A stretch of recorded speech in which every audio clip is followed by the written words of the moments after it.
এবং আমাদেরকে কোরআন কারীম দিয়ে হিদায়াত দান করেছেন। দরুদ ও সালাম নাযিল প্রিয় নবী মুহাম্মদ রাসূলুল্লাহ সাল্লাল্লাহু আলাইহি ওয়াসাল্লামের প্রতি, যার প্রতি এই কোরআন কারীম নাযিল হয়েছে। আজকে তাফসীর হবে সূরা ইয়াসিনের ইনশাআল্লাহ তাআলা। সূরা ইয়াসিন, এই সূরা ইয়াসিনের তাফসীর শুরু করার আগে সূরা ইয়াসিন সম্পর্কে কিছু বিশেষ ফজিলত আছে কিনা, আর এই মর্মে যে হাদিসগুলি রয়েছে সেগুলির অবস্থা কি, এটা জানা জরুরি। কারণ সূরা ইয়াসিনের প্রতি আমাদের দেশে বেশ কিছু আমল রয়েছে, কিছু জাল জয়ীফ হাদিসের ভিত্তিতে। বরং সূরা ইয়াসিন আমাদের দেশের এক শ্রেণীর মানুষের বিশেষ ওজিফা, বোঝেন তো ওজিফা, তাই না? ওজিফার যে চটি কিতাবগুলি রয়েছে বানানো, মানুষের মন গড়া, তাতে অনেক বিদাতি দোয়া মন গড়া বানানোর সাথে কিছু জাল জয়ীফ হাদিসের ভিত্তিতে 2-4-5টা সূরাও রয়েছে, যেমন সূরা ওয়াকিয়া, সূরা রহমান, সূরা ইয়াসিন ইত্যাদি। এগুলি রয়েছে যেগুলিকে আমাদের দেশের মানুষরা ওজিফা বলে থাকে। ওজিফা মানে সকাল বিকাল পড়বে, আর ওর মাধ্যমে বালা মুসিবত দূর হবে, আর মনের কামনা বাসনা পূরণ হবে। তার মধ্যে বেশ কিছু বিদাতি কাল্পনিক দুরুদ রয়েছে মন গড়া, যাতে অতিরঞ্জন বাড়াবাড়ি রয়েছে, আরও কিছু জিনিস রয়েছে।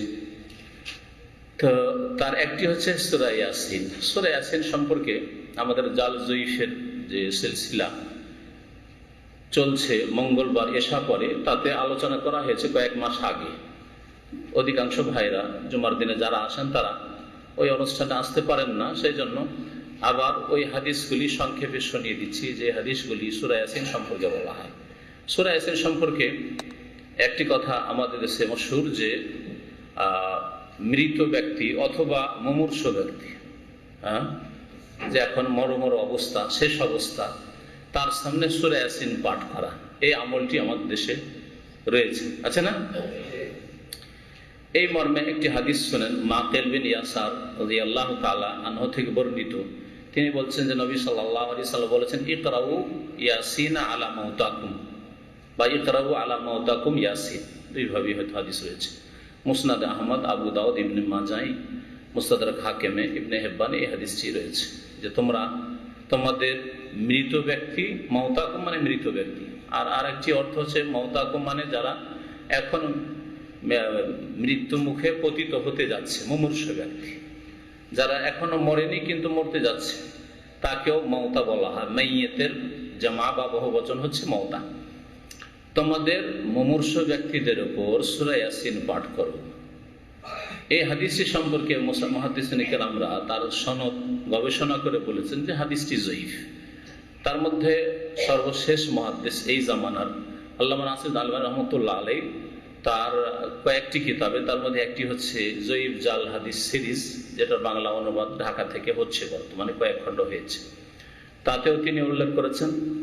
আর তার জাইফুল জামে, আল জামে সগীর, যে ইমাম সুয়ুতির, ওতে সহিহ ও হাদিস রয়েছে, জাল জয়ীফ রয়েছে। তোর মধ্যে সহি এবং জয়ীফকে তিনি পৃথক পৃথক খণ্ডে করেছেন। তাতেও হাদিস নম্বর 1072-এ তিনি উল্লেখ করেছেন। আর জাল জয়ীফ সিরিজের 5861 নম্বর হাদিস। তাহলে জাল সিলসিলা জয়ীফা বা মজুয়া, সেটা যদি কেউ পড়তে পারে আরবিতে অথবা বাংলা অনুবাদ হয়ে থাকে, উর্দুতে সম্ভবত হচ্ছে 5861 নম্বর হাদিস। তাতে আছে যে এই হাদিসটি জয়ীফ, মানে নির্ভরযোগ্য নয়, হাদিসের ওপর আমল করা যাবে না, নবী সাল্লাল্লাহু আলাইহি ওয়াসাল্লাম থেকে বিশুদ্ধ সূত্রে প্রমাণিত নয়। যেমন দুনিয়ার কোনো সংবাদের ক্ষেত্রে কোনো পত্র পত্রিকা যদি ছাপে, তো চোখ বন্ধ করে বিশ্বাস করবেন না, যদি সেটা বিশ্বস্ত সূত্রে প্রমাণিত না হয়। এমনি তো অনেক কথাই সমাজে উড়ে, কোনো ব্যক্তি সম্পর্কে, কোনো সরকার সম্পর্কে, কোনো দল সম্পর্কে, কোনো দেশ সম্পর্কে, কিন্তু কথা অনেক সময় সত্য নয়, যতক্ষণ পর্যন্ত বিশ্বস্ত সূত্রে তা প্রমাণিত না হয়। মানুষের ক্ষেত্রে, এমনি মানুষের ক্ষেত্রে যদি বিশ্বস্ত সূত্রে কোনো কথা প্রমাণ না হলে আপনার কাছে সেটা সাব্যস্ত নয়, তাহলে মুহাম্মদ রাসূলুল্লাহ সাল্লাল্লাহু আলাইহি ওয়াসাল্লাম সম্পর্কে কোনো কথা যদি কেউ পেশ করে আর তা বিশ্বস্ত সূত্রে প্রমাণিত না হয়, তাহলে সেটা যদি মেনে নেন, তো যেটা শরীয়ত নয়, দিন নয়, সেটা দিনে পরিণত হবে। কত বড় অপরাধ করলেন! আমার কথা বিশ্বসূত্রে প্রমাণিত হলো না, আপনি বলে দিলেন হয়তো, অথচ নয়, তাহলে একটা ব্যক্তির উপরে জুলুম করলেন, আপনি ব্যক্তি সম্পর্কে ভুল তথ্য দিলেন। এইরকম অন্যদের ক্ষেত্রে কিন্তু রাসূলুল্লাহ সাল্লাল্লাহু আলাইহি সাল্লাম সম্পর্কে যদি এমন কোন কথা বলেন যে নবী সাল্লাল্লাহু আলাইহি সাল্লাম বলেছেন তোমাদের মুমূর্ষ ব্যক্তিদের সামনে তোমরা সূরা ইয়াসিন পড়ো, অথচ এটা নবী সাল্লাল্লাহু আলাইহি সাল্লাম থেকে প্রমাণিত নয়, তাহলে যেটা শরীয়ত ছিল না, ইসলামের হুকুম বিধান ছিল না, সেটাকে ইসলামের মধ্যে ঢুকিয়ে দিলেন। আর যেটা আল্লাহ প্রদত্ত বিধান না, আল্লাহ প্রদত্ত বিধানে কোনো কিছু ঢুকিয়ে দেওয়া হচ্ছে বড়ই কাবিরা গুনাহ, শরীয়ত রচনা করা যেটা আল্লাহ পাকের হক, এটা এক ধরনের শিরক বা কুফরি। এইভাবে বিগত ধর্মগুলি, ইহুদি খ্রিস্টানদের ধর্ম, তাওরাত ইনজিল বিকৃত হয়েছে। যেটা ধর্ম না সেটা ধর্ম বানিয়েছে, আর যেটা ধর্ম তাওরাত ইনজিলে অরিজিনাল ছিল সেটাকে কাটছাট করে বের করেছে। এইভাবে তাদের ধর্ম একেবারে বিকৃত হয়ে গেছে। এই হাদিস জয়ীফ কেন? সংক্ষেপে এই হাদিসের একজন বর্ণনাকারী হচ্ছেন আবু উসমান। আবু উসমান মাকিল বিন ইয়াসার, আবু উসমান তার বাবা থেকে, আর তার বাবা বর্ণনা করছেন মাকিল বিন ইয়াসার থেকে। এই ব্যক্তি সম্পর্কে ইমাম আলী ইবনুল মাদিনী, এটা আজকের যুগের কথা নয়, যে আলবানির কথা, 1400 বছর পর, 1200 বছর পর, 1300 বছর পরে কে বলছেন, এটা নবী সাল্লাল্লাহু আলাইহি ওয়াসাল্লামের 2500 বছর পরের কথা নয়, বরং আলী ইবনুল মাদিনী রাহমাতুল্লাহ আলাইহি, ইমাম বুখারী রাহমাতুল্লাহ আলাইহির শিক্ষক, ওস্তাদ, ইমাম বুখারী রাহমাতুল্লাহ আলাইহির শিক্ষক। তাহলে এটা হচ্ছে 2য় শতাব্দীর কথা। সেই জামানায় এ বর্ণনাকারী সম্পর্কে তিনি বলছেন যে এই লোকটি হচ্ছে মজহুল, মানে অজ্ঞাত পরিচয়, অজানা ব্যক্তি।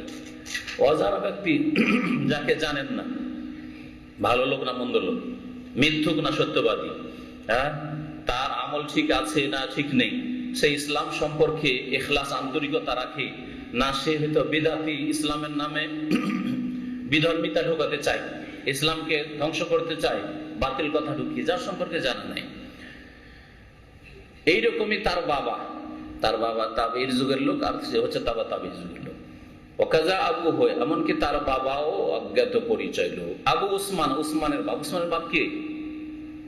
ব্যক্তি অজ্ঞাত পরিচয় হতে পারে, অথবা অনেক সময় ব্যক্তি হতে জানা উসমানের বাপ অমুক, যেমন মোহাম্মদের বাপ অমুক, মুস্তাকিম মোহাম্মদের বাপ, কিন্তু মুস্তাকিম লোকটাকে ওর গুণাবলী সম্পর্কে জানেন যে লোকটা ভালো না মন্দ।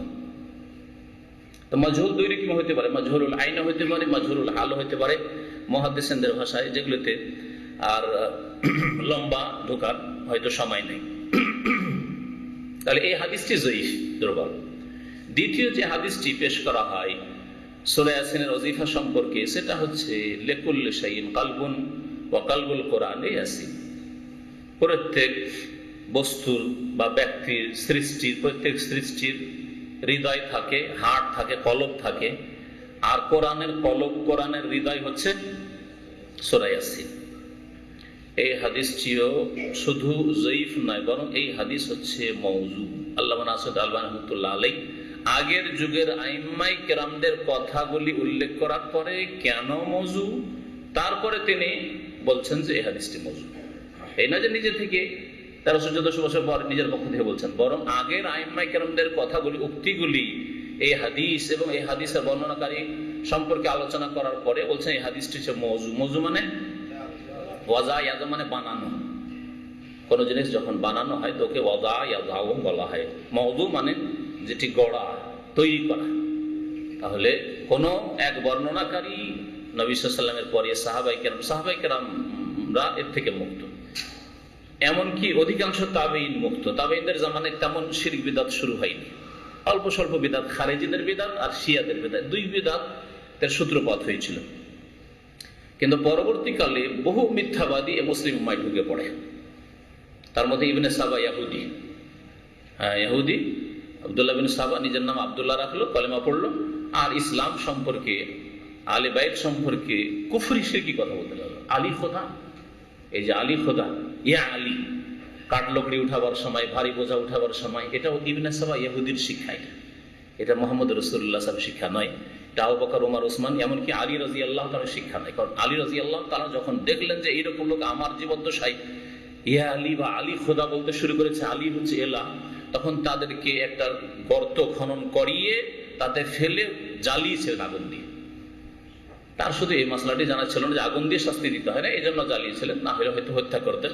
পরে জানতে পেরেছিলেন তিনি এই বিষয়টি অন্য সাহাবীর কাছে যে নবী সাল্লাল্লাহু আলাইহি সাল্লাম আগুন দিয়ে কোনো সৃষ্টিকে জ্বালাতে নিষেধ করেছেন। তাহলে কত তার ক্রোধ হয়েছিল এই অভিশপ্তদের ওপর, মুশরিকদের ওপর, যারা আলীকে রাদিয়াল্লাহু তাআলা আনহুকে খোদা বা ইলাহ বা মাবুদ, তার মধ্যে খোদাই ক্ষমতা, ইলাহি ক্ষমতা আছে, এই কুফরি বিশ্বাস ইহুদিদের পক্ষ থেকে এসেছিল, আর এই মুনাফিকরা গ্রহণ করেছিল, তাদেরকে আগুনে ফেলে জ্বালিয়েছিল। তো এই হাদিসটি জাল হাদিস, যে হাদিসটিতে রয়েছে লিকুল্লি শাইইন কালবান আও কালবুন ওয়া কালবুল কোরআন ইয়াসিন, আর যে ব্যক্তি সূরা ইয়াসিন পড়বে কাতাবাল্লাহু লাহু বিকিরাতিহা কিরাতাল কোরআন 10 মাররাত, আর অতিরিক্ত আছে, যদি কেউ সূরা ইয়াসিন পড়ে তাহলে সূরা ইয়াসিন পড়লে কোরআন 10 খতমের সমান নেকি পাবে। কত? কাতাবাল্লাহু লাহু বিকিরাতিহা কিরাতাল কোরআনে 10 মাররাত, 10 খতমের সমান নেকি পাবে। হ্যাঁ, সূরা ইয়াসিন পড়লে। তাহলে খতম আর করবে কেন? আর এই বিদাতি মোল্লারা যারা বাড়ি বাড়ি মৃতের নামে খতম আর বক্সে বেড়ায়, আর তাদের ব্যবসাতে ছোট কাল, আমি যখন 8 বছর 10 বছর আমার ছেলে আব্দুল আজিজের বয়সের, তখন ওই মৌলভী সাহেবদের সাথে গ্রামের মোল্লাদের সাথে 2-4টা কোরআন খানিতে গেছি, বিশেষ করে রমজান মাসে। আমরা শুধু খাওয়া দাওয়া পেতাম, আর সেই যুগে 10 টাকা দিলে আমাদের খুশির শেষ থাকতো না। আজকে থেকে 40 বছর আগে 10 টাকা পাওয়া মানে যেমন তোর কথা নেই, অনেক টাকা দাম, 5 টাকা মাঝে মাঝে পেতাম, খুব ম্যাক্সিমাম 10 টাকা। আর যে বড় হুজুর ছিল আমাদের ওখানে, তার কিছুই ছিল না, সে এখন 50-60 বিঘা জমির মালিক। এই করে বাকি টাকা সবগুলি আল্লাহর রাস্তায় যেগুলি দান করে ওই মৃত পরিবারের লোকেরা, সবগুলি তার পকেটে যায়। তো এই যে ব্যবসা, এই ব্যবসাতে কি করে, বিকালবেলা এসে ওই হুজুর আসর পর, সকাল থেকে আমরা পড়ছি কোরআন তেলাওয়াত চলছে, দুপুরে একবার খাওয়া দাওয়া হলো, হয়তো নাস্তা পানি হইলো, বিকেলে আচ্ছা আসর পরে সে আসলো, খাওয়া দাওয়া করলো, আর তারপরে ওই মাওলানা সাহেব জিজ্ঞেস করলো কতটা তোমার হইলো, কতটা তোমার হইলো, আপনার কতটা হইলো, সবাই জিজ্ঞাসা করে দেখলো সে সবারই 2 পারা 3 পারা 4 পারা করে বাকি। তখন বলে আচ্ছা এক কাজ করো, এই 3 কুল পড়ে নাও, সূরা ইয়াসিন পড়ে নাও, এগুলি হলো তদবির, এগুলি ওই জাল মিথ্যা কথার উপর নির্ভরশীল। তারপরে মাইয়েতের নিজের আমল থাক না থাক কোরআন পড়ে জান্নাতে ঠেলে দেওয়া, এগুলি মানুষের মন গড়া কথা। নিজের ঈমান এবং আমল দিয়ে জান্নাতের রাস্তাকে সুগম করতে হবে। তো যাই হোক, বলছিলাম যে এই কোরআনের কলব, আর কোরআনের কলব হচ্ছে সূরা ইয়াসিন, আর সূরা ইয়াসিন পড়লে 10 খতমের নেকি পাওয়া যায়। এই হাদিস হচ্ছে জাল হাদিস। এই হাদিস তিরমিজিতেও আছে, দারমিতেও আছে। এই হাদিস কেন জাল, সংক্ষেপে শুনুন, কথা অনেক আছে, কারণ তাফসীরের দিকে যেতে হবে। এই হাদিসের সনদে একজন বর্ণনাকারী রয়েছে, তার নাম হচ্ছে মুকাতিল বিন সুলাইমান। ইমাম যাহাবী রাহমাতুল্লাহ আলাইহি বলছেন যে কুলতু, আমি বলছি, আয-যাহির আন্নাহু মুকাতিল বিন সুলাইমান। তাহলে এটা কোনো নতুন কথা না। ইমাম যাহাবী, ইমাম হাফেজ বিন হাজার রাহমাতুল্লাহ বুলুগুল মারামের যে লেখক বা সংকলক, তার ওস্তাদ, তার আগের যুগের 7ম-8ম শতাব্দীর। তো ওই যুগের ইমাম যাহাবী তার আগের আইম্মা কেরামদের বক্তব্য নকল করার পরে বলছেন যে এই হাদিসের সনদে যে মুকাতিল রয়েছে সে ইবনে সুলাইমান, সুলাইমানের সন্তান মুকাতিল। আর মুকাতিল বিন সুলাইমান সম্পর্কে ইমাম আবু হাতিম, যে ইমাম বুখারীর জামানার, তার আগের জামানার লোক, আব্দুর রহমান বিন হাতিম, তার বাবাও বড় মুহাদ্দিস, আর তিনি আব্দুর রহমান তিনিও ইবনে আবি হাতিম, বলছেন যে এই লোকটি কি ছিল, কাযযাবুন, মিথ্যুক ছিল, জাল হাদিস গড়ত। মুহাদ্দিসরা যাকে মিথ্যুক বলেছেন, তার মানে সেই ব্যক্তি জাল হাদিস গড়েছে, এই জন্য তার হাদিস হচ্ছে মওযু। আর হাদিস যদি মুনকার বাতিল বলে থাকেন, একটু হালকা করেছেন, জাল মওযু বলেননি, বরং বলেছেন যে বাতিলুন বা মুনকারুন, আপত্তিকর বা বাতিল, একটু সামান্য শব্দের পার্থক্য করেছেন। এই জন্য যে ওই ব্যক্তি হয়তো হাদিসের রসুলে মিথ্যা কথা বলেনি, কিন্তু দুনিয়ার আদান প্রদানে, ব্যবসা বাণিজ্যে, মানুষের সাথে চলাফেরাতে মিথ্যা কথা বলতো। যখন দুনিয়ার চলাফেরাতে মিথ্যা বলতে পেরেছে, তাহলে তার ক্ষেত্রে আশঙ্কা আছে যে রসুলের হাদিসেও মিথ্যা বলতে পারে, এই জন্য তার হাদিস তারা গ্রহণ করেননি। এইভাবে সতর্কতা অবলম্বন করেছেন হাদিসের হেফাজতে আইম্মা মুহাদ্দিসিন। সুতরাং বুঝতে পারলেন যে সূরা ইয়াসিনের ফজিলতে এমন কোন সহিহ হাদিস নেই। এই জন্য তাফসীর ইবনে কাসিরে ওই হাদিসগুলিকে কোনটাকে সাব্যস্ত রাখেননি, হয় জাল আর নয় যঈফ। যেমন জানলেন এই 2-3 রকম যে হাদিসের বিষয়গুলি উল্লেখ করলাম সূরা ইয়াসিন সম্পর্কে। তাহলে ইয়াসিন সূরা ওই রকমই যেমন অন্য সূরা কোরআনে কারীমের, ইয়াসিন সূরা ওই রকমই যেমন অন্যান্য কোরআন কারীমের সূরা, সূরা বাকারা যেমন, সূরা আলে ইমরান যেমন, সূরা নিসা যেমন, সূরা তালাক যেমন, সূরা হাসর যেমন, তেমনি সূরা একটা ইয়াসিন। বিশেষ সূরা ইয়াসিনের ফজিলত এই মর্মে কোন একটি হাদিসে সহিহ নেই। আল্লাহ পাক রব্বুল আলামিন এই সূরা শুরু করেছেন ইয়াসিন, এই দুটো অক্ষর দিয়ে, ইয়া এবং সিন দিয়ে, ইয়াসিন। এই ইয়াসিনের কোনো মানে আছে না নেই, এই মর্মে তাফসীরকারদের ইখতিলাফ মানে দ্বিমত আছে। একদল বলছে যে ইয়াসিন, ইয়াসিন থেকে বিশেষ কিছু উদ্দেশ্য করা হয়েছে। ঠিক আছে, উদ্দেশ্য করা হয়েছে, কি করা হয়েছে? তারা বলছে যে হ্যাঁ, কি উদ্দেশ্য করা হয়েছে আমরা বলতে পারি, এটা কোরআনের নাম একদল বলছে, অথবা এটা হচ্ছে এই সূরার নাম ইয়াসিন, মানে এই সূরা হচ্ছে আজ এই ইয়াসিন, মানে এই সূরা হচ্ছে ইয়াসিন, এটা এই সূরার নাম। আর একদল বলছেন না না, এটা হচ্ছে মুহাম্মদ সাল্লাল্লাহু আলাইহি ওয়াসাল্লামের নাম, এটা শুনেছেন দেশে না, যে নবী সাল্লাল্লাহু আলাইহি ওয়াসাল্লামের একটি নাম হচ্ছে ইয়াসিন। আর বিদাতি ওয়াজিফার কিতাবগুলিতে আছে, নবীর মেলাগুলির নামের মধ্যে ইয়াসিন একটা নাম আছে। মিথ্যা কথা, ভিত্তিহীন কথায় কোনো দলিল নেই। এইভাবে যারা বলেছে তাদের কথা কোনো দলিলের ভিত্তিতে নয়, কল্পনা জল্পনা মাত্র, যেটা কোরআনের নাম বা সূরার নাম বা নবীর নাম ইত্যাদি। আরেক দল বলছেন যে ইয়াসিন হচ্ছে হুরুফে মুকাত্তাত, মানে বিচ্ছিন্ন হরুফ, যেমন অন্যান্য বেশ কিছু সূরায় বিচ্ছিন্ন হরুফ আছে, যেমন সূরা বাকারায় আলিফ লাম মিম, হ্যাঁ, আলিফ লাম রা, অন্য সূরায় রয়েছে হা মিম, হ্যাঁ আছে না, হ্যাঁ, কাফ হা ইয়া আইন সাদ। আর কোন সূরাতে একটি শব্দ যেমন সাদ, হ্যাঁ, তারপরে সূরায় কাফ, কাফ আল কোরআনিল মাজিদ, কোনটাতে দুটি শব্দ, দুটি অক্ষর, যেমন ইয়াসিন দুটি অক্ষর। এইভাবে যে বিচ্ছিন্ন অক্ষরগুলি রয়েছে, এগুলির দ্বারা কাফেরদেরকে চ্যালেঞ্জ করা হয়েছে যে ইয়াসিন এই ধরনের অক্ষর দিয়ে কোরআনে কারীম আল্লাহ পাকের বাণী, আল্লাহ নাযিল করেছেন, তোমরা যদি এটাকে আল্লাহর বাণী হিসাবে না মানো, তাহলে এইরকম কিছু আয়াত বা সূরা নিয়ে এসো আর এই কোরআনের মোকাবেলা করে, এই চ্যালেঞ্জ গ্রহণ করো। যদি করতে পারো এইরকম অলঙ্কারপূর্ণ আর ভাবার্থপূর্ণ বাণী তৈরি করতে পারো, কথা তৈরি করতে, রচনা করতে পারো, তাহলে মানা যেতে পারে যে ঠিক আছে, এটা মুহাম্মদের রচিত, বা মুহাম্মদ সাল্লাল্লাহু আলাইহি ওয়াসাল্লামকে কেউ কোনো মানুষ শিখিয়েছে, তার কোনো ওস্তাদ আছে, জিন শয়তানি শিখিয়েছে, অথবা মানুষে কেউ শিখিয়েছে, এটা আল্লাহর বাণী, কালামুল্লাহ নয়, যে লাউহুল মাহফুজ থেকে নাযিল হয়েছে, তাহলে তোমাদের কথা চলবে। এই চ্যালেঞ্জ আল্লাহ পাক কোরআনের কয়েকটি আয়াতে করেছেন, কয়েকটি আয়াত আল্লাহ পাক চ্যালেঞ্জ করেছেন, কোরআন নিয়ে এসো এরকম, না হলে সূরা নিয়ে এসো, না হলে আয়াত নিয়ে এসো, তিনভাবে আল্লাহ পাক রব্বুল আলামিন চ্যালেঞ্জ করেছেন। এর মোকাবেলায় কাফেররা সবাই নীরব থেকেছে, বড় অনেক সময় স্বীকার করেছে যে এটা আমাদের পক্ষে সম্ভব নাই।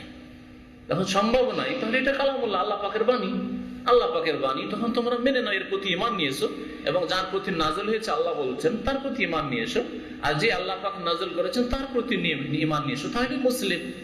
যে ব্যক্তি আল্লাহ পাক যিনি নাযিল করেছেন কোরআন, তার প্রতি ঈমান নিয়ে আসলো, যার প্রতি নাযিল হয়েছে রাসূলের প্রতি নাযিল হয়েছে তার প্রতি ঈমান নিয়ে আসলো, যেই বিষয়টি নাযিল হয়েছে যাতে তাতে যা কিছু রয়েছে তার প্রতি ঈমান নিয়ে আসলো, সেই ব্যক্তি তো মুসলিম। আল্লাহর প্রতি ঈমান নিয়ে আসলো, রাসূলের প্রতি ঈমান নিয়ে আসলো, কোরআন কারীমের প্রতি ঈমান নিয়ে আসলো, এবং তার বাস্তবায়ন করলো। যখন ঈমান নিয়ে আসলো মানে বিশ্বাস করলো, তার মানে তার মোতাবেক আমল করবে। ইয়াসিন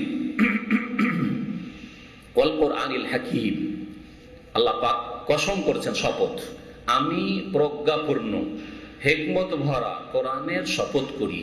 ওয়াল কোরআনিল হাকীম, ওয়াও এটা হারফে জার, কসম শপথের জন্য, এই জন্য ওয়াল কোরআনে জের হয়েছে। ওয়াও যদি আতেফা হইতো এবং এর অর্থ হইতো, তাহলে ওয়াল কোরআনও হইতো, নো জম্মা হইতো, হ্যাঁ, ওয়াল কোরআনিল হাকীম, আমি আল্লাহ হিকমতপূর্ণ কোরআনের শপথ করছি। আল্লাহ পাক কোরআনের শপথ করেছেন, তাই কোরআনে কারীমের আল্লাহ কসম করেছেন। আল্লাহ পাক রব্বুল আলামিনের বাণী কোরআনে কারীম, এই কোরআনে কারীম আল্লাহ পাক শপথ করেছেন। শপথ করে কোন বিষয়টি আল্লাহ উল্লেখ করতে চাইছেন?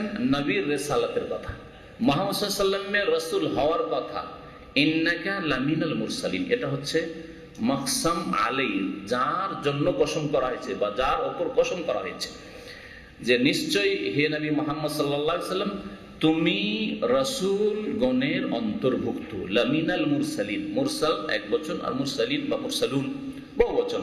আমাদের দেশের মানুষরা মুরসালিন একজনের না, মুরসালিন মানে অনেক প্রেরিত, অনেক দূত, অনেক প্রেরিত।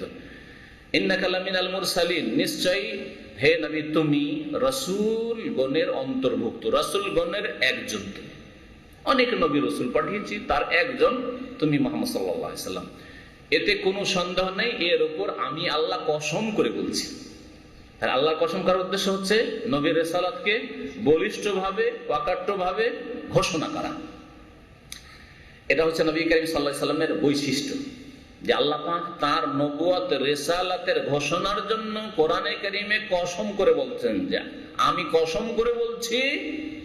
আল্লাহ বলছেন কোরআনের কসম করে যে তুমি মুহাম্মদ একজন রাসূল। কোন নবী সম্পর্কে আল্লাহ পাক রব্বুল আলামিন এরকম কসম করে বলেন যে আমি কসম করে বলছি নূহ তুমি নবী, আমি কসম করে বলছি মূসা তুমি রাসূল, আমি কসম করে বলছি ইব্রাহিম তুমি রাসূল। আল্লাহ বলেন।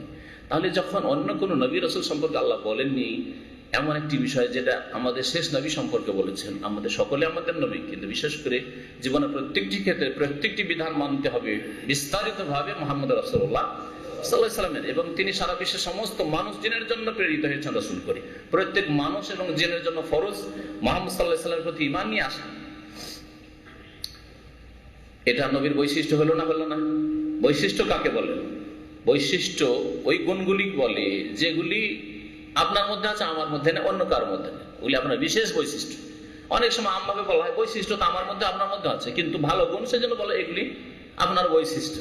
কিন্তু না, আসল বৈশিষ্ট্য হচ্ছে যে অন্য কারোর মধ্যে তেমন পাওয়া যায় না, শুধু আপনার মধ্যে পাওয়া যাচ্ছে। এইরকম যদি হয় এটা হচ্ছে আপনার বিশেষ বৈশিষ্ট্য।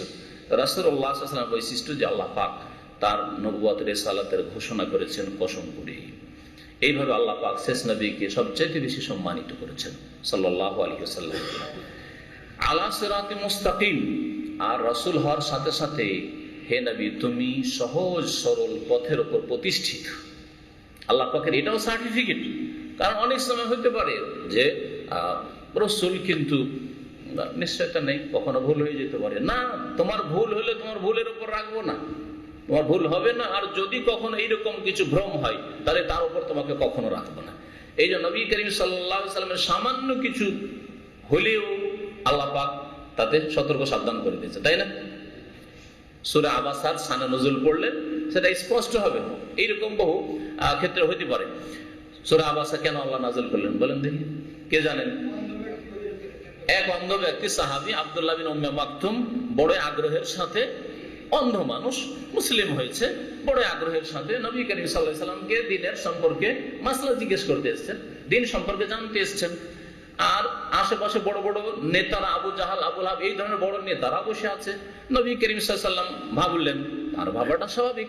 এরকম ভাবা কেন? আমরা স্বাভাবিক ভেবে থাকি। আপডাউন কেন করছেন? ভাবলেন যে ইবনে উম্মে মাকতুম তো আছে, উল্টো পাল্টো করতে গেল। কি সমস্যা হচ্ছে? ভাবলেন যে ইবনে উম্মে মাকতুম তো মুসলমান হয়ে গেছে, কিন্তু আছেই আমার, এর মাসলা, এর সমাধান পরেও দিতে পারবো, কিন্তু এই নেতাগুলিকে সবসময় পাওয়া যাবে না। আর এই নেতাগুলি হেদায়েত হলে এই নেতার মাধ্যমে কত যে তাদের অনুগত লোকেরা, ভক্তরা আছে, হেদায়েত হবে হয়তো। সুতরাং এগুলোকে এগিয়ে নেওয়া যাক, এগুলোর দিকে একটু মনোযোগ দিই। তাদের দিকে মনোযোগ দিলেন ওই কাফের গুলি, যেগুলি ইমান, আল্লাহর এলেমে ইমান নিয়ে আসবেন, কিন্তু নবীর এলেমে নেই।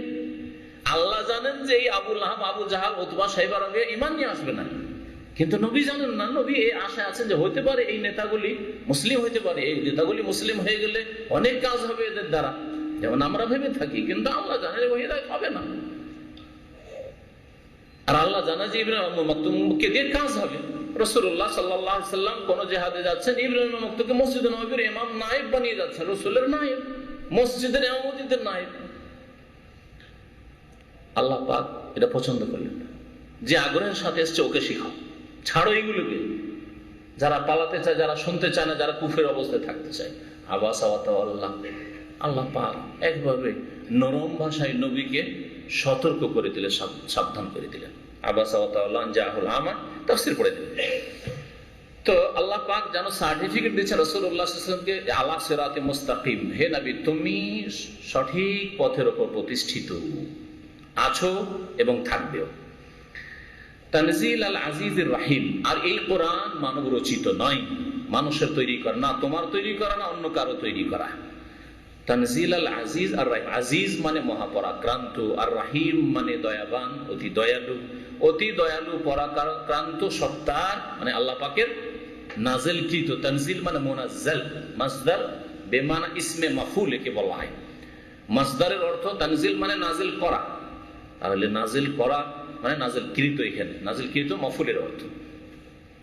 কি জন্য আল্লাহ পাক নাজিল করেছেন? লিতুনজিরা কওমান মা উনজিরা আবাউহুম ফাহুম গাফিলুন, জাতি করে হে নবী তুমি সতর্ক করো এমন এক জাতি, কওমান এমন এক জাতিকে, মা উনজিরা আবাউহুম যাদের পিতৃপুরুষদেরকে, পূর্বপুরুষদেরকে সতর্ক সাবধান করা হয়নি, তাদের মাঝে কোনো নবী রাসূল দীর্ঘদিন আসেনি। ফাহুম গাফিলুন, সুতরাং তারা উদাসীন হয়ে গেছে, গাফিল হয়ে গেছে। দীর্ঘদিন নবী রাসূলের সিলসিলা বিচ্ছিন্ন থাকায় তারা গাফিল হয়ে গেছে, উদাসীন হয়ে গেছে, ঘুমে, গাফিলতির ঘুমে ঘুমন্ত অবস্থায় রয়েছে। তাদেরকে জাগাবে, সতর্ক করবে, এই জন্য তোমাকে পাঠিয়েছি। এই আয়াতের কি তাফসীর বুঝলেন? যে নবী সাল্লাল্লাহু আলাইহি ওয়াসাল্লাম আল্লাহ বলছেন যাতে তুমি সতর্ক করো এমন এক জাতিকে যাদের পূর্বপুরুষদের মাঝে কোনো মাউনজেরা আবাহুম, তাদের পূর্বপুরুষদেরকে সতর্ক করা হয়নি, মানে তাদের মাঝে কোনো নবী রাসূল আসেননি। কোন জাতির কথা বলা হয়েছে? কোরাইশদের কথা বলা হয়েছে, এবং কোরাইশদের আশেপাশে আরো বিভিন্ন গোত্র আরবদের কথা বলা হয়েছে। কোরাইশ এবং কোরাইশদের আশেপাশে যে আরব গোত্রগুলি রয়েছে এই হিজাজে বা আরব উপদ্বীপে, তাদের সম্পর্কে বলা হয়েছে যে এদের পূর্বপুরুষদেরকে সতর্ক করা হয়নি দীর্ঘদিন ধরে। এই কথাটি এই জন্য বলছি, কোরআন তো সংক্ষেপে, যে তা অনেক পূর্বে ইব্রাহিম আলাইহিস সালাম দিয়ে প্রায় 3,500 বছর আনুমানিক, নবী সাল্লাল্লাহু আলাইহি সাল্লাম থেকে 3 থেকে 3,500 বছর আগে ইব্রাহিম আলাইহিস সালাম দ্বারা, এবং তারপরে তার ছেলে ইসমাইল আলাইহিস সালাম মক্কায় বসবাস গ্রহণ করেছেন, তার দ্বারা এই জাতিকে সতর্ক করা হয়েছে। কিন্তু ইসমাইল আলাইহিস সালামের পরে এই 3,500 বছরের মাঝে কোন নবী রাসূল আসেন, মাউনজের আবাহ। এই গ্যাপ হয়ে যাওয়ার কারণে যদিও আশেপাশে নবী রাসূল এসেছেন, প্যালেস্টাইনে এসেছেন, বাইতুল মুকাদ্দাসের আশেপাশে এসেছেন, শাম দেশে এসেছেন, মিশরে এসেছেন, মুসা আলাইহিস সালাম এসেছেন, ঈসা আলাইহিস সালাম এসেছেন, জাকারিয়া এসেছেন, ইয়াহইয়া আলাইহিস সালাম তারা এসেছেন, কিন্তু এদের পূর্বপুরুষদের মাঝে এই আরব উপদ্বীপে জাজিরায় কোন সতর্ককারী আসেনি। সেই জন্য এরা আসল দিন থেকে, ইব্রাহিমী দিন থেকে, আল্লাহ প্রদত্ত দিন থেকে গাফিল হয়ে গেছে। ইব্রাহিম আলাইহিস সালামের ধর্মের নামে প্রতিমা, পুতুল পূজা, মূর্তি পূজা শুরু করেছে এরা, গাফিল। এটা হচ্ছে এর তাফসীর। আচ্ছা, এতে থেকে কারো সংশয় হতে পারে, তাহলে কি মুহাম্মদ সাল্লাল্লাহু আলাইহি সাল্লামকে শুধু ওই জাতির জন্য প্রেরণ করা হয়েছিল, অর্থাৎ কুরাইশ এবং আরবদের জন্য প্রেরণ করা হয়েছিল? এটা হচ্ছে সংশয় ইহুদি খ্রিস্টানদের। আজকাল আরব ইহুদি খ্রিস্টান যারা, তারা এগুলিকে তারা পেশ করে থাকে যে আমরা ইহুদি থেকে, আমরা খ্রিস্টান থেকেই আমরা আল্লাহর সন্তুষ্টি লাভ করব, এবং আমরা আমাদের ধর্মের উপর আমরা সঠিক পথে আছি। কারণ মুহাম্মদ সাল্লাল্লাহু আলাইহি ওয়াসাল্লাম সারা বিশ্বের মানুষের জন্য আসেননি। ঠিক আছে, মুহাম্মদ একদল তো তাদের মানেই না মুহাম্মদ সাল্লাল্লাহু আলাইহি ওয়াসাল্লামকে রাসূল, আমরা প্রত্যেক নবীকে নবী রাসূল মানি, তারা মানে না।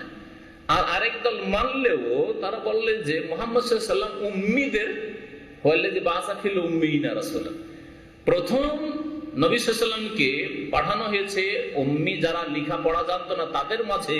তারা বলে না, উম্মীদের তিনি নবী। আরব যারা নিরক্ষর অধিকাংশ ছিল তাদের নবী তিনি, আমাদের নবী না।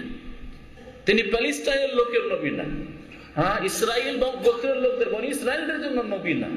আমরা মুসাকে মানবো, আমরা ঈসাকে মানবো, যদিও তারা মুসা ঈসা আলাইহিস সালামকে মানে না, দাবি মাত্র। যেমন মক্কার মুশরিকরা ইব্রাহিম আলাইহিস সালামের ধর্মের দাবিদার ছিল, অথচ ইব্রাহিম আলাইহিস সালামের ধর্মের প্রতিমা পুতুল পূজা ছিল না। আজকাল কবর মাজার পূজা যারা করছে তারা মুহাম্মদ সাল্লাল্লাহু আলাইহি ওয়াসাল্লামের উম্মত হওয়ার দাবিদার, কিন্তু আসলে মুহাম্মদ সাল্লাল্লাহু আলাইহি ওয়াসাল্লামের উম্মত না। ঠিক তেমনি তারাও আজকাল ইহুদি খ্রিস্টানরাও ঈসা আলাইহিস সালাম, মুসা আলাইহিস সালামের ধর্মের উপর নেই, তাদের নিয়ে আসা ধর্মকে বিকৃত করে ফেলেছে। তাদের তৌহিদ, আম্বিয়া রাসূলগণের তৌহিদ, আল্লাহর একত্বকে তৃতীয়বাদী আরো বহু শিরক কুফরিতে তারা মিশিয়ে ফেলেছে। তারপরও তাদের দাবি, তারা বলে থাকে যে মুহাম্মদ সাল্লাল্লাহু আলাইহি ওয়াসাল্লামকে আরবদের জন্য পাঠানো হয়েছে, আমাদের জন্য নয়, তোমরা সারা বিশ্বের কথা বলিও না। তাদের সংশয় এখানে, কিন্তু এই আয়াতে সুতরাং আপনাকে জবাব জানতে হবে। আপনার সামনে একজন ইহুদি আসলো যে কোরআনের এই আয়াতগুলি সম্পর্কে জানে, আপনার সম্পর্কে একটা খ্রিস্টান আসলো যে জানে, সে আরব হোক অথবা অনারব হোক, সে বলবে যে লেতুন যারা কওমা মাউন যারা আবাহম, হে নবী তুমি যাতে সতর্ক করো ওই জাতিকে। তাহলে বোঝা গেল আরব জাতির জন্য মুহাম্মদ সাল্লাল্লাহু আলাইহি ওয়াসাল্লাম এসেছেন। তখন কি বলবেন? তখন বলবেন যে আরো দু চারটা আয়াত পড়ো আর সবগুলিকে সামনে রাখো। কুল ইয়া আইয়ুহান নাস, হে নবী তুমি বলো হে মানব সকল। বলছি আহলা মক্কা, হ্যাঁ, ইয়ুহাল আরব, হে আরবরা, ইয়া বানু ইসমাইল, হে ইসমাইল বংশধররা, এই কথা বলেছেন আল্লাহ। ইয়ুহান নাস, হে মানব সকল, ইন্নী রাসূলুল্লাহ ইলাইকুম জামিয়ান, আমি আল্লাহ রসুল হয়ে এসেছি তোমাদের সকলের জন্য জামিয়ান। আরব, আজম, ভারতীয়, হ্যাঁ, Europe, Japan, America, Canada, Banu Israil, Banu Ismail, ইহুদি, খ্রিস্টান, হিন্দু, বৌদ্ধ, জৈন, শিখ, সকলের জন্য ইন্নী রাসূলুল্লাহ ইলাইকুম জামিয়ান, সবার জন্য আমি রসুল এসেছি, মানুষের জন্য, জিনের জন্য। ওমা খালাকতুল জিন্না ওয়াল ইনসা ইল্লা লিয়াবুদুন। এছাড়া আরো আয়াত আছে না নেই? ওমা আরসালনাকা ইল্লা রাহমাতাল লিল আলামিন, হে নবী তোমাকে রাসূল করে প্রেরণ করেছি। রাসূল আরসালনাকা মানে রাসূল করেছি, পাঠিয়েছি মানে রাসূল করে পাঠিয়েছি। কি জন্য? রাহমাতাল লিল আলামিন, বিশ্ব জাহানের জন্য রহমত স্বরূপ রাসূল করে পাঠিয়েছি। আলামিন এই কথা বলেন ওমা আরসালনা ইল্লা রাহমাতান লিল আরব, রাহমাতান লিবানি ইসমাইল, ইসমাইল বংশের জন্য, রাহমাতাল লিল আলামিন, আলামিন মানে বিশ্ব জাহানের সমস্ত মানুষ, জিন সবাই শামিল এতে আলামিন। এমনকি অন্য সৃষ্টিওতে শামিল। আলামিন রব্বুল আলামিন মানে আল্লাহ সমস্ত সৃষ্টির রব। আর আয়াত আছে হাফেজ সাহেবেরা যে নবী মুহাম্মদ সাল্লাল্লাহু আলাইহি ওয়াসাল্লাম সারা বিশ্বের সমস্ত মানুষের জন্য প্রেরিত। হ্যাঁ, না, ওমা আরসালনাকা ইল্লা কাফাতান লিন-নাস, হে নবী তোমাকে পাঠিয়েছি রাসূল করে। কার জন্য? ইল্লা কাফাতান লিন-নাস, লিন-নাস, লিন-নাস মানে মানুষ, সমস্ত মানুষ, আর কাফাতান মানে সমস্ত মানুষের জন্য, যত মানুষ রয়েছে পৃথিবীর সমস্ত মানুষের জন্য পাঠিয়েছি। এইরকম বেশ কিছু আয়াত রয়েছে, আর একটি আয়াত যথেষ্ট, সেই আয়াতগুলিকে এর সাথে মেলান। তাহলে এই আয়াতের অর্থ হচ্ছে যে প্রথমখানে তোমাকে সতর্ক করতে হবে ওই জাতিকে যেই জাতির মাঝে তুমি জন্ম নিয়েছো, অর্থাৎ মক্কায় কুরাইশদের মাঝে। ওই জাতিকে প্রথম তুমি অ্যাড্রেস করবে, সম্বোধন করবে যে তোমরা সতর্ক হবে। তোমাদের মাঝে দীর্ঘদিন নবী আসেনি, তোমরা এই শিরক কুফরি করা শুরু করেছো, কাবার চারিদিকে মূর্তি পূজা শুরু করেছো। লেতুনজিরা কওমা মাউনজিরা আবাহম, যখন তাদের মাঝে দাওয়াতের কাজ কিছু এগিয়ে যাবে তখন বাইরে যাবে। সুতরাং নবী করিম সাল্লাল্লাহু আলাইহি ওয়াসাল্লাম যেমনই মদিনা হিজরত করে আসলেন, তখন 3টা গোত্র ইহুদি ছিল এখানে, ছিল কি ছিল না? বানু কাইনুকা, বানু নাজির, বানু কুরাইজা। তাদের মাঝে ইসলামের দাওয়াত দিয়েছেন না দেননি? আর তাদের অল্প হলেও কিছু লোক ইসলাম কবুল করেছে না করেনি? তাদের একজন বড় আলেম আব্দুল্লাহ বিন সালাম রাদিয়াল্লাহু তাআলা আনহু নবী সাল্লাল্লাহু আলাইহি ওয়াসাল্লাম মদিনায় আসতেই লক্ষণ দেখে ইসলাম কবুল করলেন। তারপরে আরবদের জন্য নবী সাল্লাল্লাহু আলাইহি ওয়াসাল্লাম এর বাস্তব প্রমাণ মক্কাতেই বেলাল হাবশি, আফ্রিকার লোক, তার ইসমাইল গোত্রের সাথে কোনো সম্পর্ক নেই। বেলাল হাবশি, নিগ্রো, কালো, হ্যাঁ, মুসলমান হলেন না? সোহাইব রুমি, ইউরোপের লোক, মুসলমান হলেন না? ইসলাম কবুল করলেন না? যে সারা বিশ্বের সমস্ত মানুষের জন্য মুহাম্মদ সাল্লাল্লাহু আলাইহি ওয়াসাল্লাম রাসূল না হতেন তাহলে তাদেরকে ইসলামের দাওয়াত দিতেন না। বলতেন যে বাবা তোমরা যে যা ধর্মের উপর আছে থাকো, কারণ আমি তো আরবদের জন্য শুধু এসেছি। এই কথা বলেন।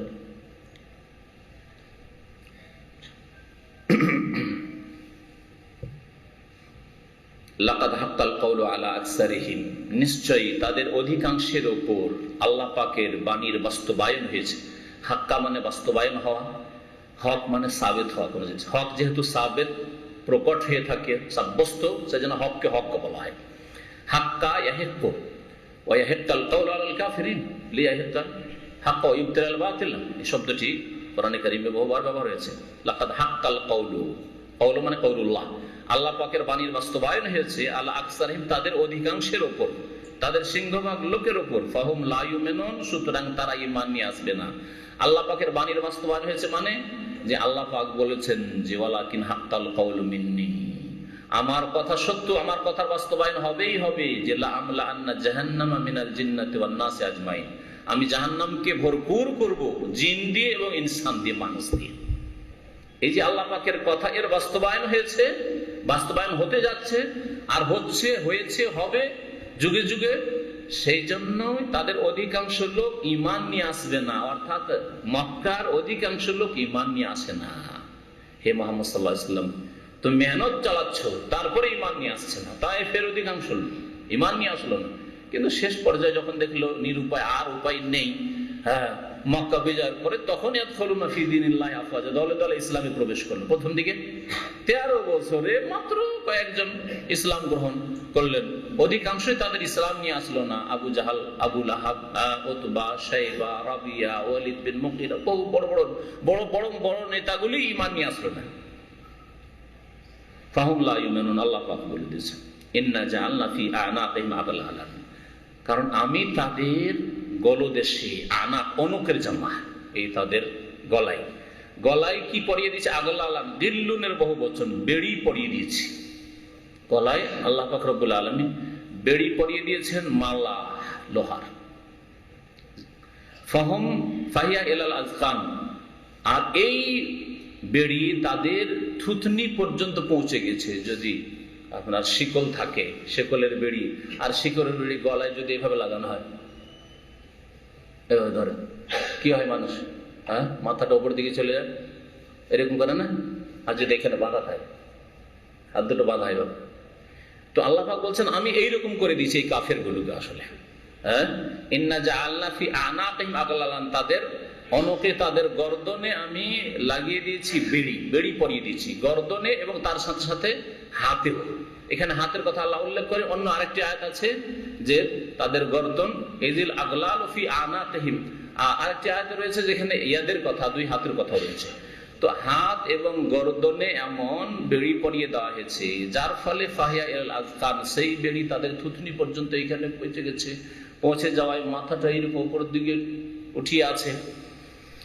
ফাহুম মুকমাহুন, মুকমাহুন মানে মাথা উপর দিকে উঠিয়ে রাখা, রাফিঈনা রুউসাহুম, সুতরাং তাদের মাথাটা ওই উপর দিকে উঠিয়ে রয়েছে। এইরকম যদি উঠিয়ে রাখে তো নিচের দিক দেখছেন না, পায়ের কাছে কি আছে, কাছে এই ডানে বামে কি আছে, মাথা নড়াতে পারছে না।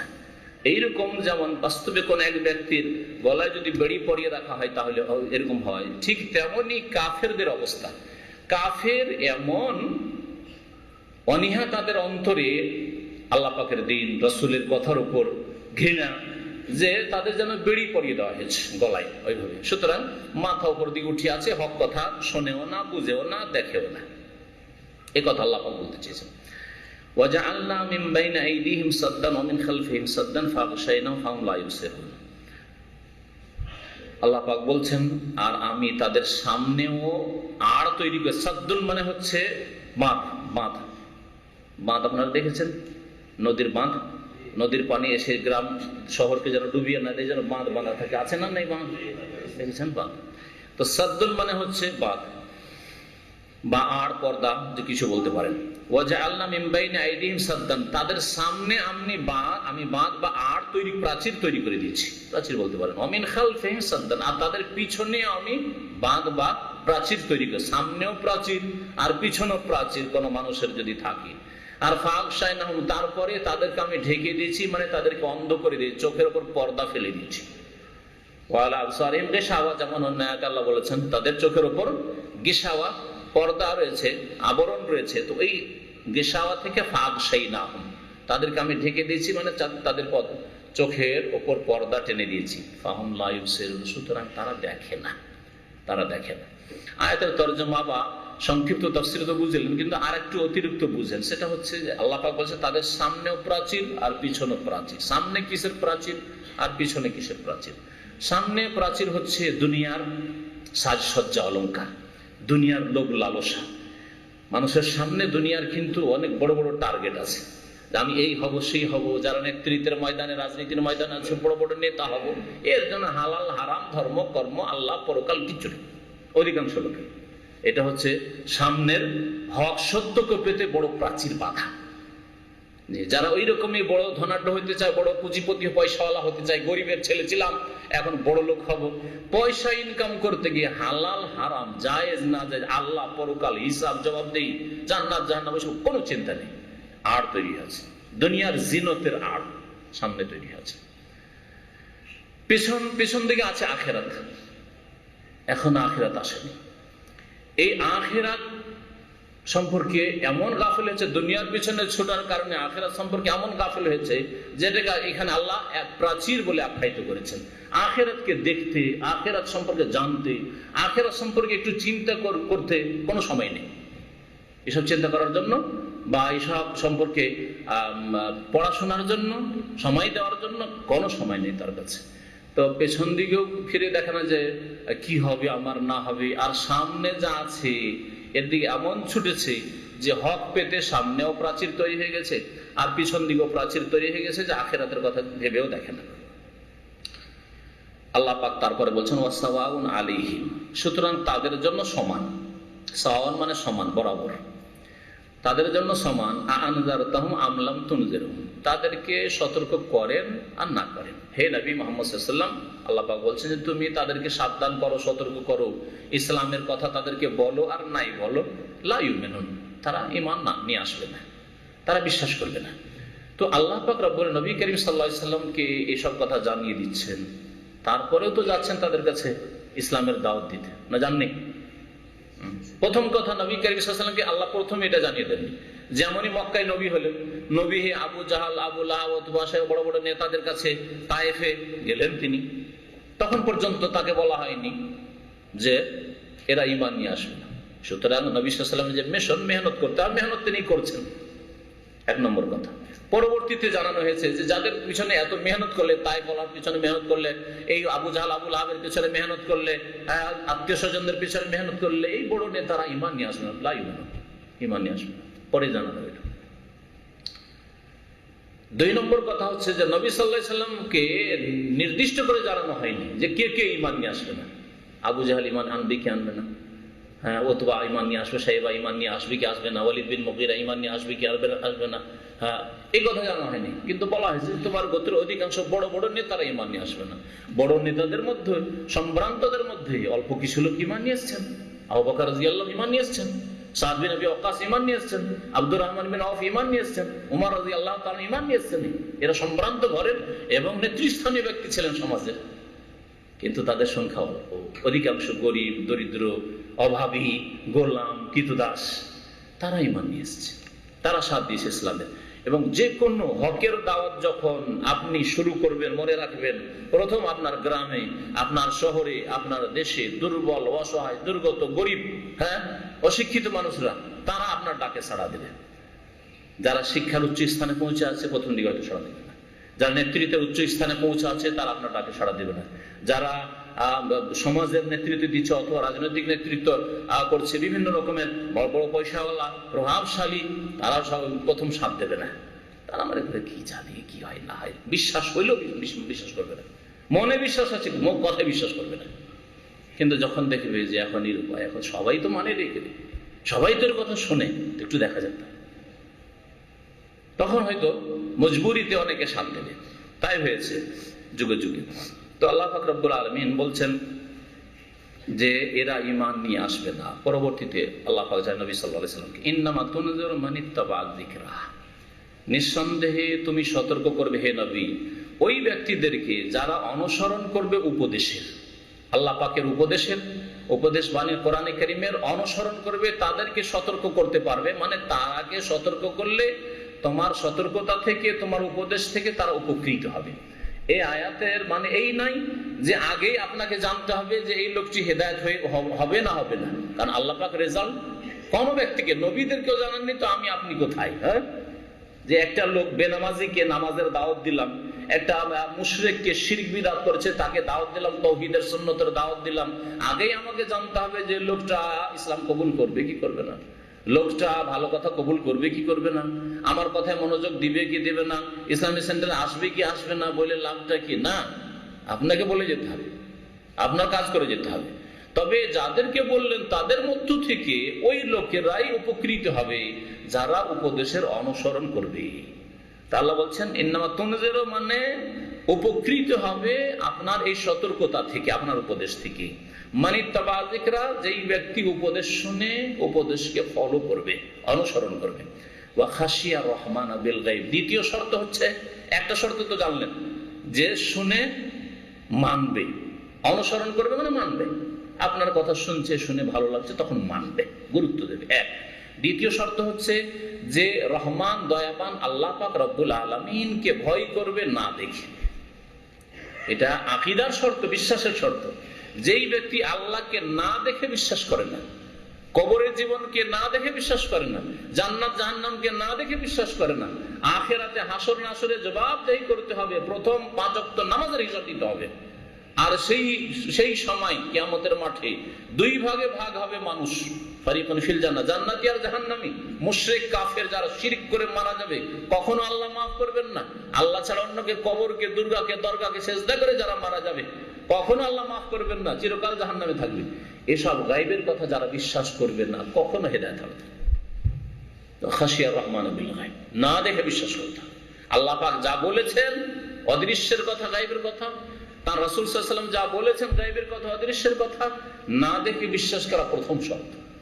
দুনিয়ার অনেক কিছু না দেখে বিশ্বাস করি।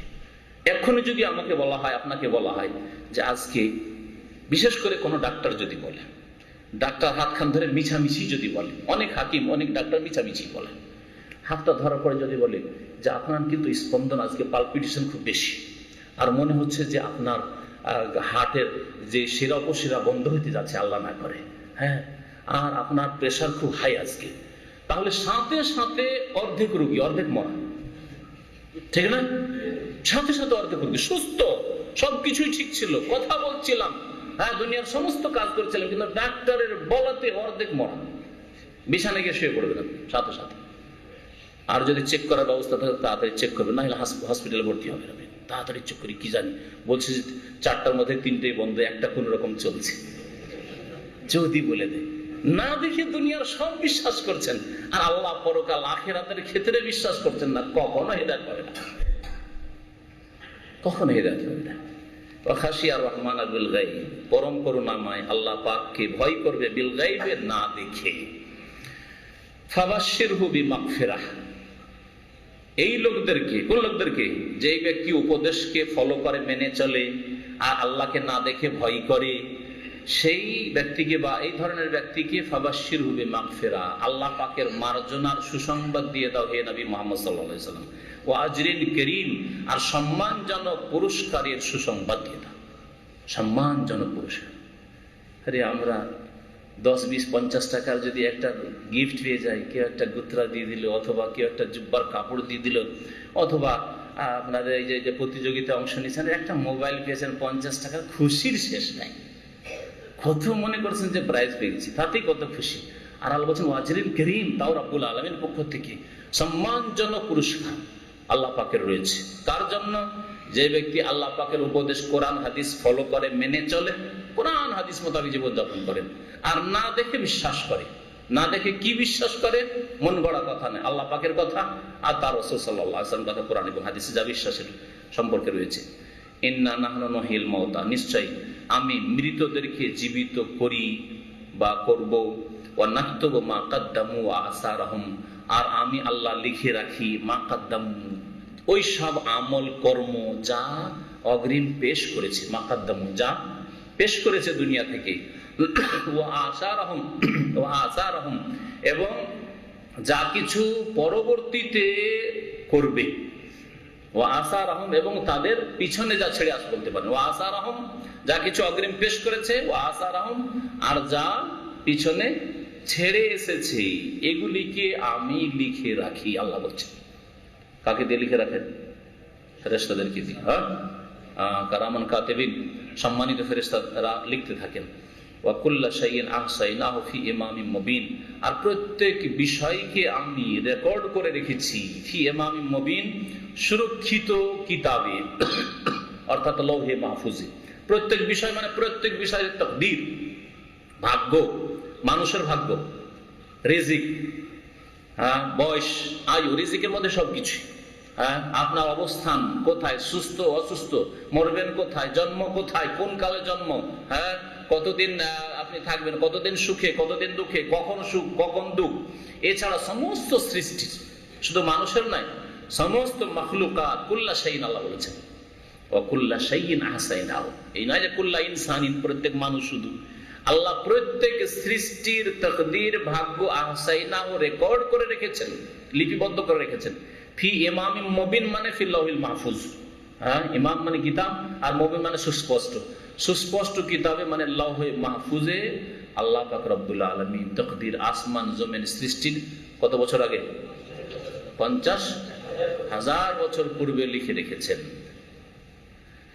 এখানে যে আল্লাহ পাক বলে ওয়ানাক্তু মা কাদ্দামু, যা মানুষ আগে পাঠিয়ে দেয়, দুনিয়াতে আছেন আর পাঠাচ্ছেন। যে রমজান মাসের আমল পাঠালেন, রোজা রাখলেন ফুল, তারাবি ফুল পড়লেন, হ্যাঁ, কোরআন 2-4-5 খতম করলেন আলহামদুলিল্লাহ, হ্যাঁ, ইত্যাদি ইত্যাদি, দান খেরাত করলেন, সাদকা করলেন, ফিতরা দিলেন, আরো বহু নেক আমল করলেন, আল্লাহর সামনে কাঁদলেন, তওবা করলেন, ইস্তিগফার করলেন, আরো বহু আমল হইতে পারে। মা কাদ্দামু, যা কিছু দুনিয়াতে আপনি পাঠালেন আল্লাহর কাছে, আপনার আমল নামায় গিয়েছে, আল্লাহ পাক তার ফেরেশতাদেরকে দিয়ে লিখিয়ে রাখেন। এক, ও আসার রহমের তাফসীর কি, এবং তারা যা ছেড়ে আসে পৃথিবীতে তাও আমি লিখে রাখি। ছেড়ে আসা জিনিস কি?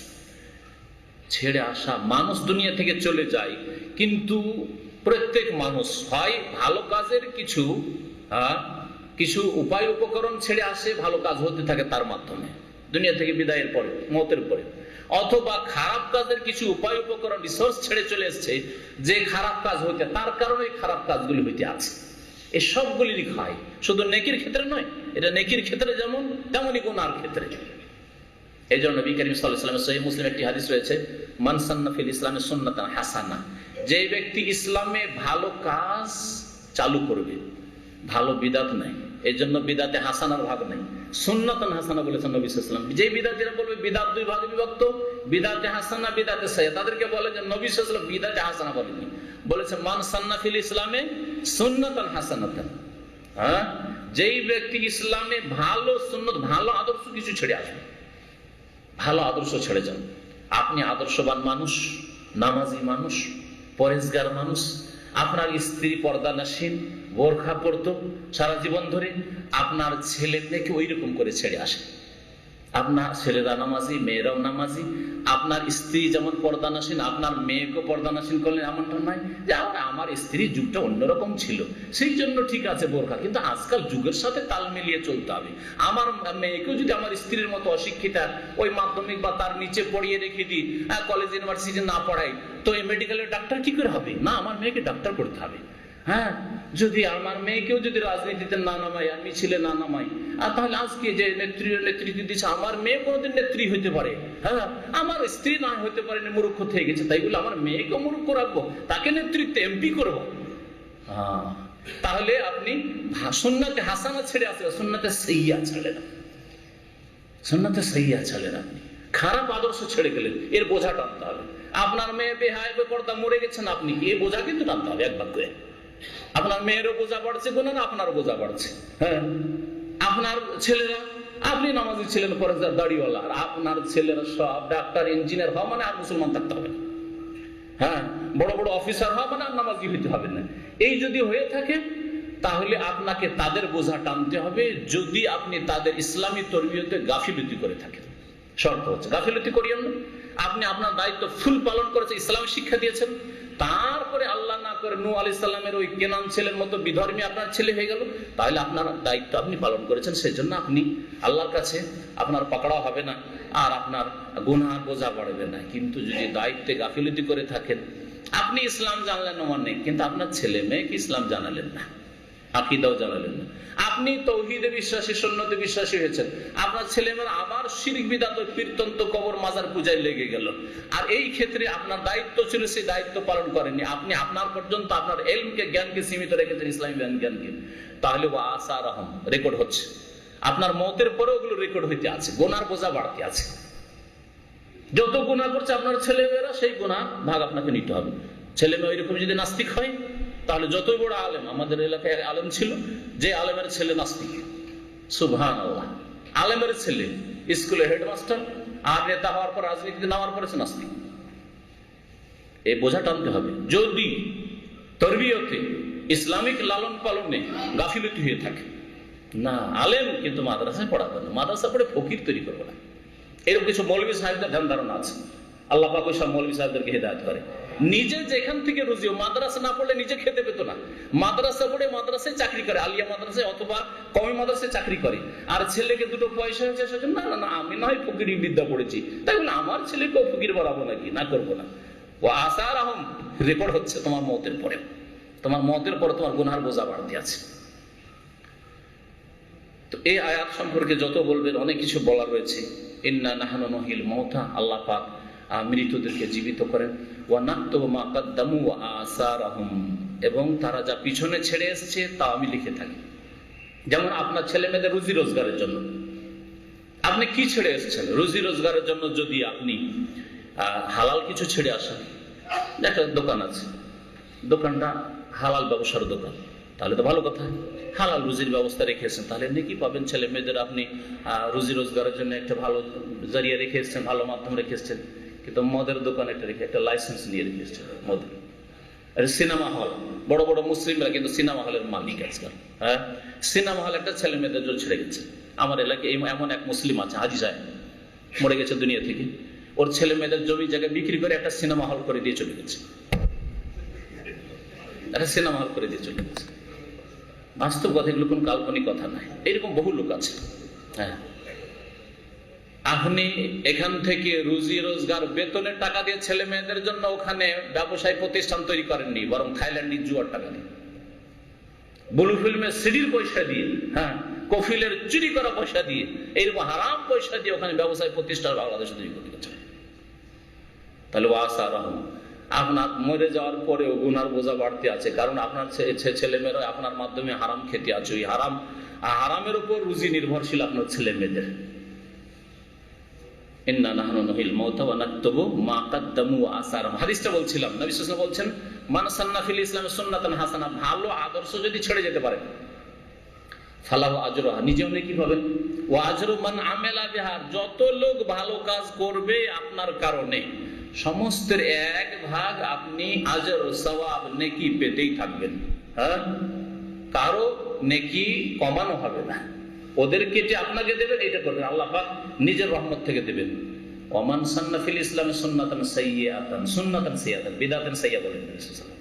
কেউ যদি খারাপ আদর্শ চালু করে, যেমন খারাপ আদর্শের উদাহরণ দিলাম, সিনেমা হল রেখে গেছেন, হারাম ব্যবসা রেখে গেছেন, জুয়ার ব্যবসা রেখে গেছেন, আপনার লটারির ব্যবসা রেখে গেছেন, বিড়ির ব্যবসা রেখে গেছেন, বিড়ি কোম্পানি, আমাদের দেশে বহু বিড়ি কোম্পানি, সিগারেট কোম্পানি, ছেলে মেয়েদের জন্য ওইটাই হচ্ছে রুজি রোজগারের পথ রেখে গেছেন।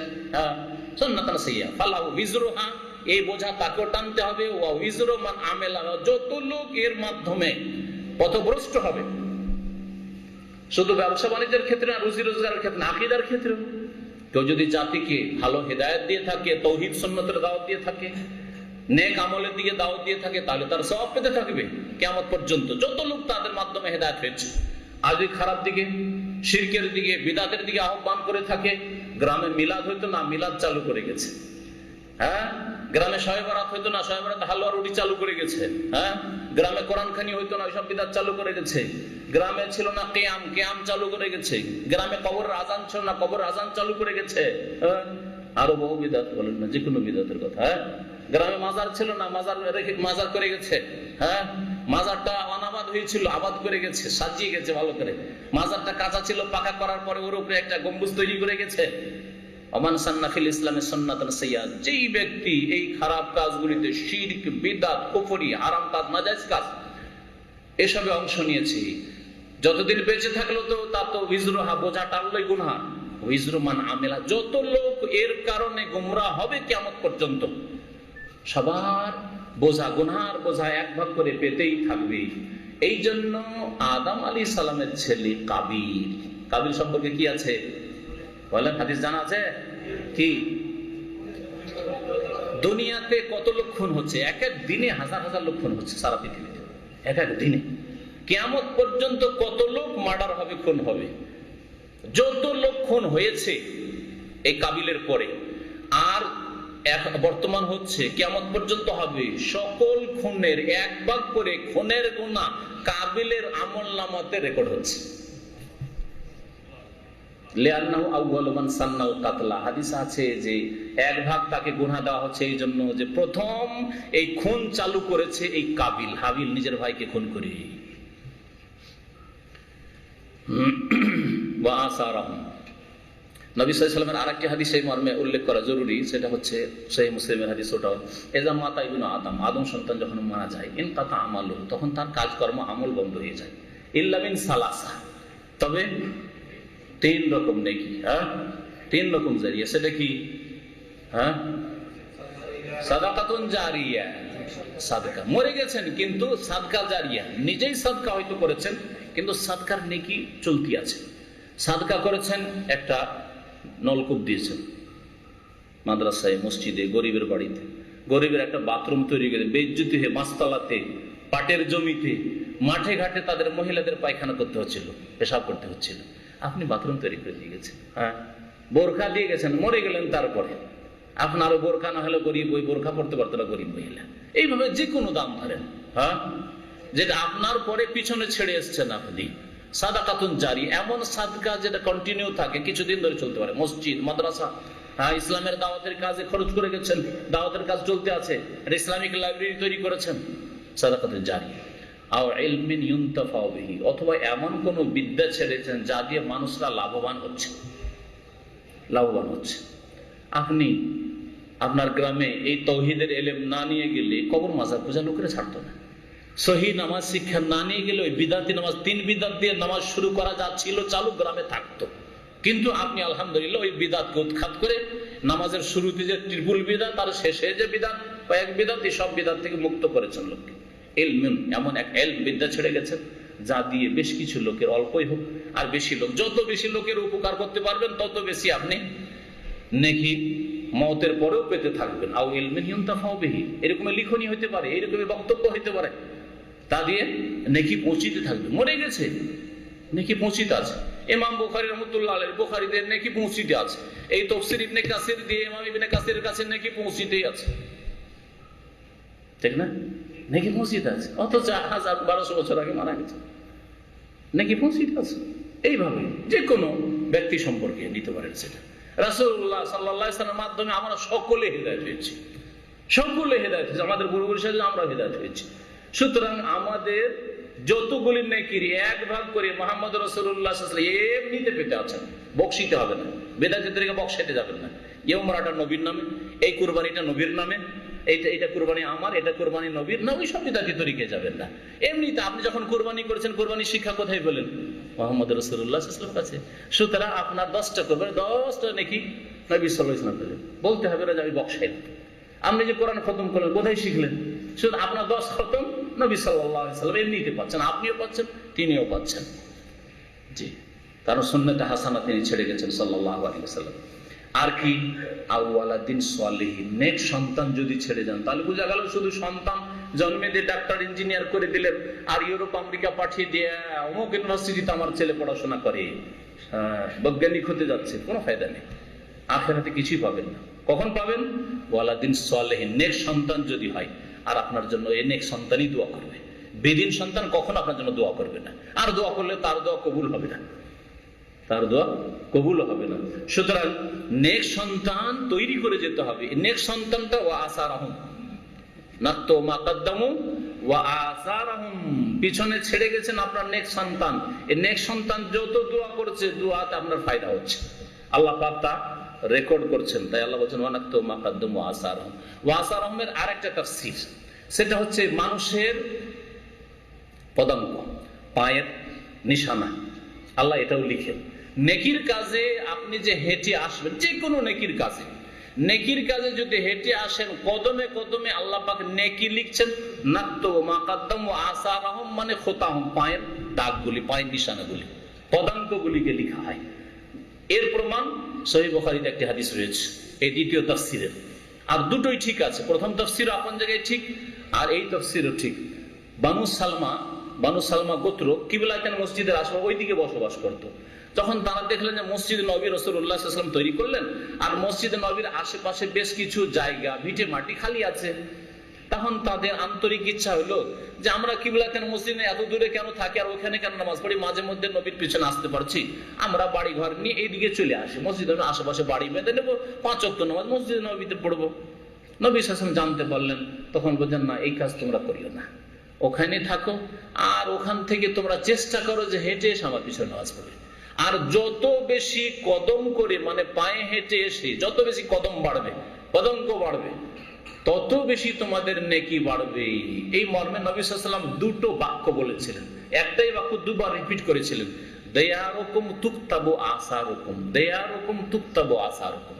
তোমাদের বাড়ি ঘরগুলি থেকে মসজিদে যে তোমরা হেঁটে আসবে, দূর থেকে মসজিদে নববীতে, তোমাদের আসার মানে পায়ের নিশানাগুলিকে আল্লাহর এই আমল নামায় লিখা হবে, আমল নামে লিখা হবে।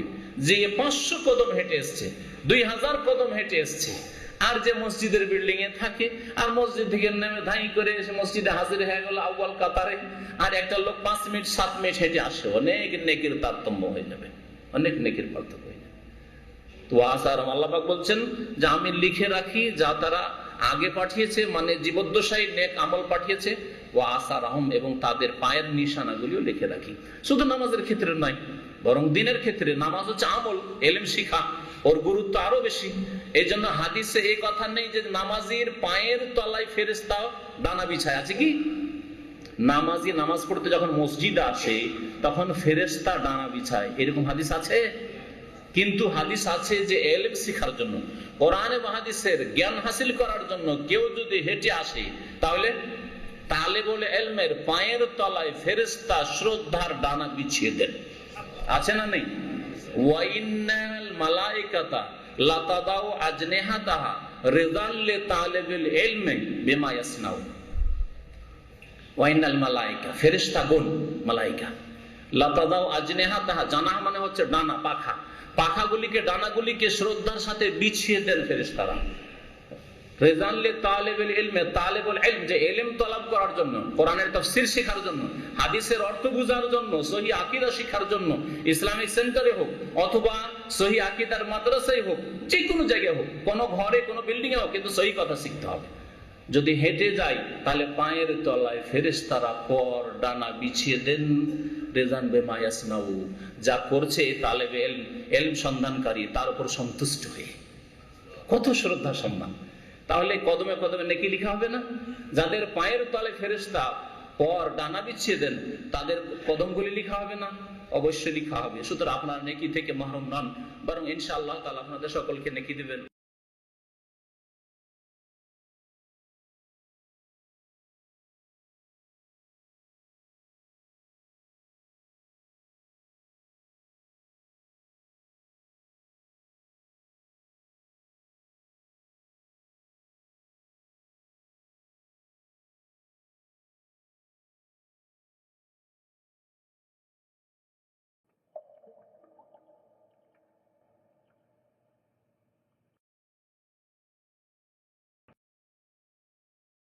আজকে দ্বিতীয় পর্ব সূরা ইয়াসিনের তাফসীরের আয়াত নম্বর 13 থেকে।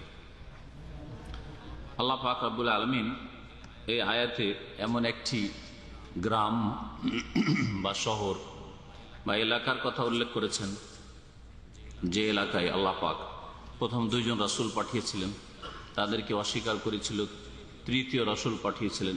এক এলাকায় 3 রাসূল পরপর পাঠিয়েছিলেন, কিন্তু তারা তারপরে ঈমান নিয়ে আসেনি, আল্লাহ পাক তাদেরকে ধ্বংস করেছিলেন। এই ঘটনা সংক্ষেপে আল্লাহ পাক এখানে উল্লেখ করেছেন। মক্কার লোকদেরকে উপদেশ দেওয়ার জন্য সর্বপ্রথম যাদের মাঝে রাসূলুল্লাহ সাল্লাল্লাহু আলাইহি সাল্লামকে শেষ রাসূল করে প্রেরণ করেছিলেন, আর তারপরে পরোক্ষভাবে সমস্ত মানব জাতিকে এই উপদেশ দেওয়ার জন্য, সচেতন করার জন্য যে তোমরাও যদি সেই রকম করো তো আল্লাহ পাকের আযাব তোমাদের উপর ওই রকমই আসবে দুনিয়াতে, এবং পরকালে তো আল্লাহ পাকের চিরকালের জাহান্নামের শাস্তি রয়েছে। আল্লাহ পাক ইরশাদ করেছেন, ওয়াদরিব লাহুম মাসালান, হে নবী মুহাম্মদ সাল্লাল্লাহু আলাইহি সাল্লাম, তাদের জন্য অর্থাৎ আরবদের জন্য, মক্কাবাসীর জন্য তুমি একটি দৃষ্টান্ত বর্ণনা করো। মোবাইলগুলি বন্ধ করে নেন। দৃষ্টান্ত বর্ণনা করো। দারাবার এর আগে তাফসীর করতে গিয়ে অনেকবারই বলেছি যে কয়েকটি অর্থ হয়। একটি অর্থ হচ্ছে দারাবা, মানে যেটা প্রসিদ্ধ অর্থ সেটা হচ্ছে মার দেওয়া। দারাবা মানে মারা, কাউকে মার দেওয়াকে জারাবা বলা হয়। আর যদি 2 পক্ষ থেকে মারামারি হয় তাহলে মোদারাবা বলা হয়।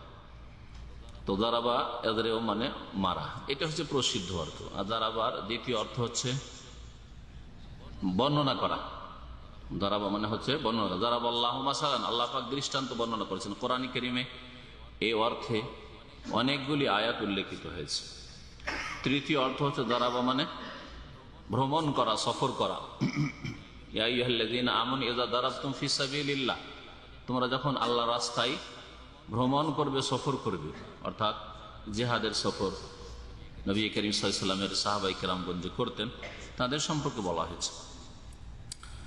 এখানে আল্লাহ পাক বর্ণনা করা, দৃষ্টান্ত পেশ করা, উপমা পেশ করা অর্থে আল্লাহ পাক উল্লেখ করেছেন ওয়াদরিব, আমরের সিগা। ওয়াদরিব লাহুম, তাদের উদ্দেশ্যে তুমি বর্ণনা করে দাও, মাসালান, একটি দৃষ্টান্ত। আসহাবাল কারিয়া, জনপদের অধিবাসীদের। কারিয়া মানে গ্রাম, কারিয়া মানে শহর। কারিয়া এমন একটা শব্দ যেটা দুই অর্থে ব্যবহৃত হয়। গ্রামকে বলা হয় আর শহরকে আবার কারিয়া বলা হয়। নবী করিম সাল্লাল্লাহু আলাইহি ওয়াসাল্লাম মদিনাকে কারিয়া বলেছেন, অথচ মদিনা সেই যুগেই শহর ছিল। নবী সাল্লাল্লাহু আলাইহি ওয়াসাল্লাম মদিনাকে কারিয়া বলেছেন। আর কারিয়া মানে এমনি শাব্দিক অর্থ, গ্রামের অর্থ ব্যবহার হয়ে থাকে। আসহাব আল কারিয়া, আসহাব সাহেবের বহুবচন বা সাহাবের বহুবচন, তার মানে গ্রামের সাথী মানে গ্রামের অধিবাসী, গ্রামের সঙ্গী। সাহেব মানে সঙ্গী, গ্রামের সঙ্গী মানে গ্রামের অধিবাসী বা শহরের অধিবাসী। শহরের কোনো একটি বিশেষ জনপদ বা বিশেষ একটি শহরের গ্রামের অধিবাসীদের দৃষ্টান্ত তাদের সামনে পেশ করে দাও। যে গ্রামের লোকেরা কি করেছিল, তাদের উদ্দেশ্যে আমি কি করেছিলাম তা আল্লাহ পাক বর্ণনা করেছেন ইয জাআহাল মুরসালুন থেকে। স্মরণ করো যখন তাদের কাছে বা সেই জনপদে, সেই শহরে আগমন করেছিল রাসূলগণ। মুরসালুন আল্লাহ বলেছেন বহুবচন। তাহলে সেখানে একাধিক রাসূল একই যুগে আল্লাহ পাক পাঠিয়েছিলেন। শেষ নবী মুহাম্মদ সাল্লাল্লাহু আলাইহি সাল্লামের পূর্বে অনেক যুগে এমন হয়েছে যে একই জামানায়, একই সময়ে, একই এলাকায় একাধিক রাসূল পাঠিয়েছে। এমনও হয়েছে যে হয়তো বিভিন্ন এলাকায় একই যুগে কয়েকজন রাসূল কাজ করছেন। এই রাসূল এই এলাকার জন্য বা এই গোত্রের বংশের জন্য, আর এক রাসূল আর এক বংশের জন্য, এইভাবে হয়েছে। আবার একই এলাকার লোকের জন্য, একই গোত্রের জন্য একাধিক রাসূল আল্লাহ পাঠিয়েছেন। যেমন এই আয়াতগুলি প্রমাণ করে ইজ আরসালনা ইলাইহিম ইসনাইনি, যখন তাদের উদ্দেশ্যে আমি রাসূল করে প্রেরণ করেছিলাম দুইজন রাসূলকে, দুইজন ব্যক্তিকে। ইসনাইনি, দুইজন রাসূল একসাথে আল্লাহ পাক পাঠালেন। যেমন মুসা আলাইহিস সালামের সাথে হারুন আলাইহিস সালামকে, দুইজনকে একসাথে আল্লাহ পাক ফিরাউন এবং ফিরাউনের বংশধর, ফিরাউনের জাতির উদ্দেশ্যে তাদের হিদায়াত করার জন্য পাঠিয়েছিলেন। ঠিক তেমনি দুইজন রাসূলকে কোন এককালে আল্লাহ পাক পাঠিয়েছিলেন। ফাকাজ্জাবুহুমা, কিন্তু ওই জাতি এই দুই রাসূলকে মিথ্যা প্রতিপন্ন করলো, অস্বীকার করলো। কাজ্জাবা, কাজ্জাবা মানে মিথ্যা, মানে কাযাবা মানে নিজে মিথ্যা বলা, আর কাজ্জাবা মানে অন্যকে মিথ্যা মনে করা, মিথ্যা বলে আখ্যায়িত করা, মিথ্যুক বলে আখ্যায়িত করা বা মিথ্যা প্রতিপন্ন করা। অস্বীকার, এটি অর্থ হচ্ছে অস্বীকারের। কাউকে যদি আপনি মিথ্যা মনে করেন তার মানে তাকে অস্বীকার করলেন। রাসূল এসে বলছেন যে এক আল্লাহর ইবাদত করো আর আমি যা বলছি তা মান, আপনি মিথ্যা মনে করলেন, তার মানে অস্বীকার করলেন। এই জন্য অনেক অনুবাদকরা ভাব অর্থ করেছে ফাকাজ্জাবুহুমা, সুতরাং ওই দুই রাসূলকে এই এলাকার লোকেরা অস্বীকার করলো, অমান্য করলো। ফাআজ্জাজনা বিসালিস, তখন তৃতীয় রাসূল দিয়ে আমি ওই দুইজন রাসূলকে সমর্থন দিলাম বা শক্তিশালী করলাম, তাদের শক্তি বৃদ্ধি করলাম। আজ্জাজা ইউআজ্জিজু, তাজিজান মানে হয় শক্তি বৃদ্ধি করা, শক্তি বৃদ্ধি করা, শক্তিশালী করা। তাহলে রাসূল দিয়ে আল্লাহ পাক রব্বুল আলামিন অন্য রাসূলদেরকে শক্তিশালী করেছেন। কথা একজন বলেন তাহলে ইহেও প্রতিপন্ন করে মানুষে পাগল বলবে, কিন্তু দুইজন বললে আর একটু শক্তি হলো। দুইজন একই কথা দুইজন বলছে, কথাতে মিল আছে। আপনার গ্রামে শিরক বিদাতের মাঝখানে কবর মাজার পূজা আর বিদাত আর মিলাদ শেষ নাই। ওই সমাজে একজন লোক বললে একবার বলবে পাগল, দুনিয়ার কোথাও শুনিনি এইরকম কথা। দুইজন বলতে লাগলে পাগল বললে একটু চিন্তা করে বলতে হবে। দুইজন হয়েছে, তাও যদি দুই বংশ থেকে প্রভাবশালী হয় তাহলে একটু ভয় করবে। তিনজন আর একটু শক্তি হলো।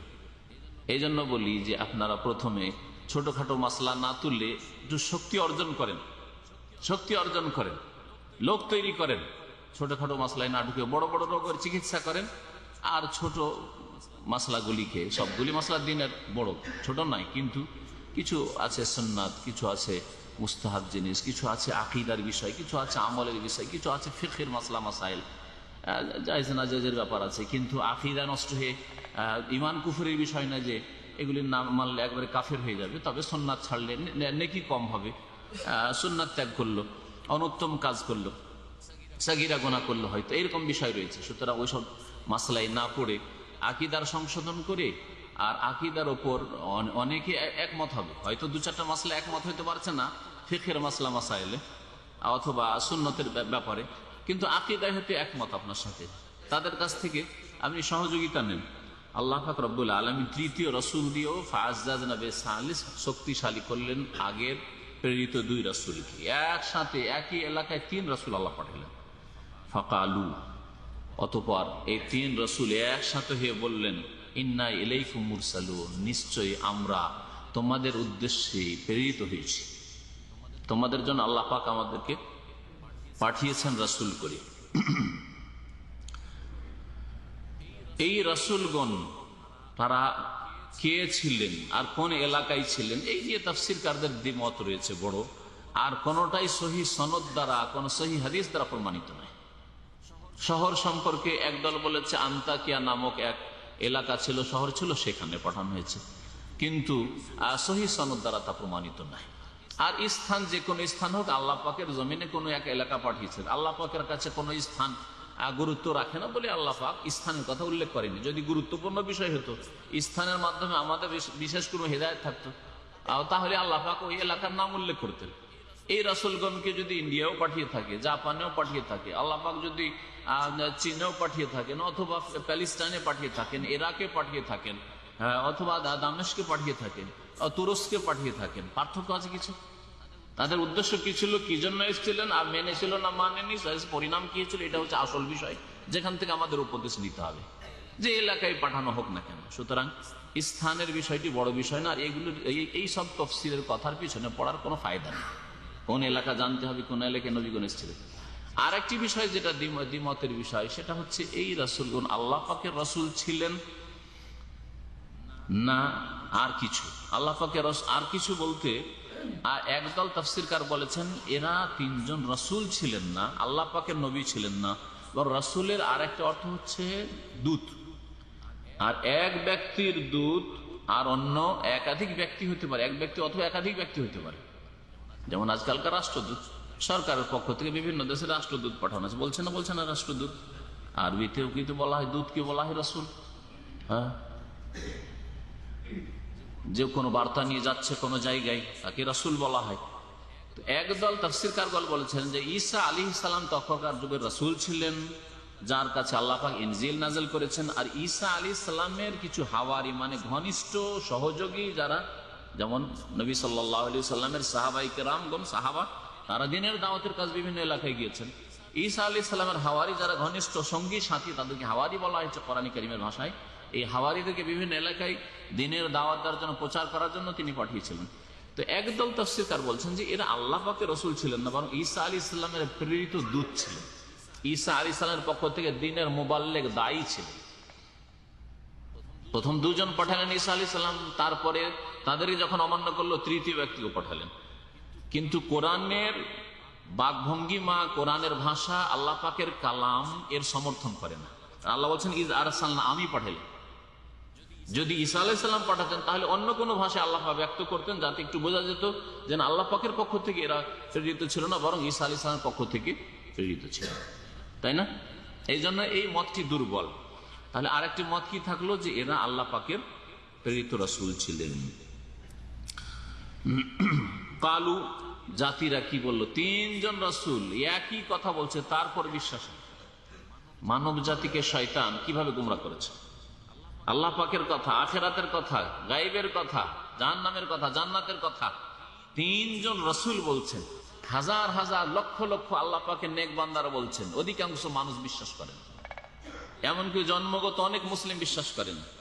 আর মাত্র একটা মা, একটাই মা মাত্র, তাই না, বলছে যে এটাই তোমার বাবা। যখন বাল্যকালে আমাদের মুখ ফুটেছে, লোক চিনতে শিখেছি, বলেছে এটাই তোমার বাবা। সত্য বলুক আর মিথ্যা বলুক, বিশ্বাস করে নিয়েছে 100% বিশ্বাস যে এইটাই আমার বাবা। সারা জিন্দগিতে কোটি কোটি বার হয়তো বাবা বাবা বলছেন, আব্বা বলছেন। এটা গায়েব না? এটা কি করে বিশ্বাস করছেন? আপনি কি দেখেছিলেন যেটা আসল আমার হাকিকি আসল বাবা, না এখানে কোনো জালিয়াতি হয়েছে? জানেন না তো, তারপরে কি করে বিশ্বাস করছেন? সুতরাং যারা নাস্তিক অথবা যারা বলছে আমরা না দেখে বিশ্বাস করি না, আমরা ওইসব গায়েব টাইপ ওইসবে ধার ধারি না, তাদেরকে বলবো যে তারা আসলে প্রথম এই বিশ্বাসটাই বাদ দিত, যে আমার মা যে বলছে যে এটা আমার বাপ, এটাই মিথ্যা। আর এটা যদি মিথ্যা হয় তার মানে ওর নাম কি হবে? জারজ সন্তান। গায়েব বিশ্বাস করছে মানুষ, যে কোনো নাস্তিক পর্যন্ত এই গায়েব, এই না দেখা বিষয় বিশ্বাস করছে যেটা আমার বাপ।